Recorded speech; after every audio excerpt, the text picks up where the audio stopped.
जय श्री राम दोस्तों, कैसे हैं आप लोग। आशा करती हूँ आप लोग खुश होंगे, स्वस्थ होंगे अपने परिवार वालों के साथ। आज हम नवग्रह की सीरीज़ में आज हम बात करेंगे गुरु शुक्र की। तो दैत्यों के गुरु शुक्र का वर्ण श्वेत है। उनके सिर पर सुंदर मुकुट तथा गले में प्यारी सी माला है। वे श्वेत कमल के आसन पर विराजमान रहते हैं। उनके 4 हाथों में क्रमशः दंड, रुद्राक्ष की माला, पात्र तथा वर मुद्रा सुशोभित रहती है। शुक्राचार्य दानवों के पुरोहित हैं। ये योग के आचार्य भी हैं। अपने शिष्य दानवों पर इनकी कृपा सर्वदा बरसती रहती है। इन्होंने भगवान शिव की कठोर तपस्या करके उनसे मृत संजीवनी विद्या प्राप्त की थी। उसके बल से ये युद्ध में मरे हुए दानवों को जिला देते थे। ये बात आपको महाभारत आदि में मिल जाएगी। मत्स्य पुराण के अनुसार शुक्राचार्य ने असुरों के कल्याण के लिए ऐसे कठोर व्रत का अनुष्ठान किया जैसा आज तक कोई नहीं कर सका। इस व्रत से इन्होंने देवाधिदेव शंकर को प्रसन्न कर लिया। शिव ने इन्हें वरदान दिया कि तुम युद्ध में देवताओं को पराजित कर दोगे और तुम्हें कोई नहीं मार सकेगा। भगवान शिव ने इन्हें धन का भी अध्यक्ष बना दिया। इसी वरदान के आधार पर शुक्राचार्य इस लोक और परलोक की सारी संपत्तियों के स्वामी बन गए। महाभारत आदि के अनुसार संपत्ति ही नहीं, शुक्राचार्य औषधियों, मंत्रों तथा रसों के भी स्वामी हैं।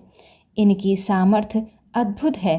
इन्होंने अपनी समस्त संपत्ति अपने शिष्य असुरों को दे दी और स्वयं तपस्वी जीवन ही स्वीकार किया। ब्रह्मा की प्रेरणा से शुक्राचार्य ग्रह बनकर तीनों लोकों के प्राण का परित्राण करने लगे।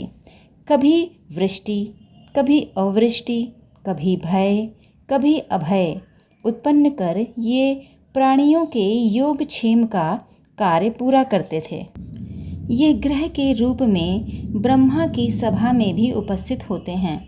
लोकों के लिए ये अनुकूल ग्रह है तथा वर्षा रोकने वाले ग्रहों को शांत कर देते हैं। इनके अधिदेवता इंद्राणी तथा प्रत्यधिदेवता इंद्र हैं।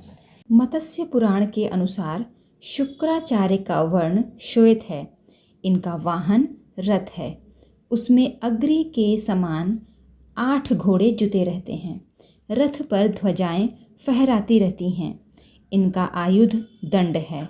शुक्र वृष और तुला राशि के स्वामी हैं तथा इनकी महादशा 20 वर्षों की होती है। शुक्र ग्रह को शांति के लिए गौ पूजा करनी चाहिए तथा हीरा धारण करना चाहिए।